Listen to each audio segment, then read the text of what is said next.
सुबह की नर्म रोशनी गांव के खेतों पर फैल रही थी। परिंदे चहचहा रहे थे और हल्की ठंडी हवा खेतों में सरसराती फिर रही थी। गांव के एक कुचे मकान में करमदीन है अपनी पुरानी चारपाई पर बैठा सूरज को देख रहा था। उसकी आंखों में माजी की कहानियां चल रही थीं। वो वक्त जब वो जवान था, मेहनत मजदूरी करता था, अपने बच्चों के लिए दिन रात एक कर देता था, इनके लिए बेहतर मुस्तकबल बनाने के ख्वाब देखता था। करमदीन के 3 बेटे थे, अमरान, साजिद और बिलाल, और एक बेटी ज़ैनब जो उसकी आंखों की ठंडक थी। करमदीन ने उन सब की परवरिश मोहब्बत और मेहनत से की थी। वो चाहता था कि उसके बच्चे खुश रहें, इज्जत पाएं और सबसे बढ़कर एक दूसरे का सहारा बने। वक्त का पहिया तेजी से घूमता रहा और जब ज़ैनब बड़ी हुई तो उसकी शादी एक दूर दराज गांव में कर दी गई। करमदीन के दिल पर बोझ तो था, मगर उसने हंसते मुस्कुराते अपनी बेटी को रुखसत किया। बेटा, हमेशा खुश रहना और अपने शौहर के घर को जन्नत बनाना, उसने ज़ैनब के सिर पर हाथ रखते हुए कहा था। ज़ैनब की आंखें भर आईं, मगर उसने बाप की बात मान ली। वो चली गई और करमदीन अपने बेटों और बहुओं के साथ रहने लगा, ये सोचकर कि अब यही उसका सहारा होगा है। मगर उसे नहीं मालूम था कि बेटी के जाने के बाद इसका हाल क्या होने वाला है। कुछ ही दिनों में बहुओं के रवैये बदलने लगे। पहले पहल तो वो खामोशी से बर्दाश्त करता रहा, मगर आहिस्ता आहिस्ता इस पर जुल्म बढ़ने लगा। बाबा, रोटी खाने से पहले वजू कर लिया करें, आपके हाथ खेतों में काम करने से गंदे हो जाते हैं। बाबा, बाजार से दूध ले आएं, वैसे भी आप तो फारिग ही बैठे रहते हैं। बाबा, चारपाई सहन में लगा लें, आपके कमरे में हमारी चीजें ज्यादा आ गई हैं। रफ्ता रफ्ता करमदीन को घर में एक बेगाने की तरह महसूस होने लगा। वही बेटे जो बचपन में उसके कुंधों पर चढ़कर हंसते थे, अब उसकी बात तक सुनना गवारा नहीं करते थे। बेहसी की अंतहा एक दिन करमदीन बीमार पड़ गया।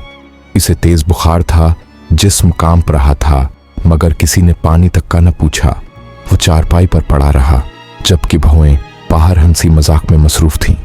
अम्मी, बाबा को दवा देनी है, कुछ पैसे दे दें। बिलाल की आवाज आई।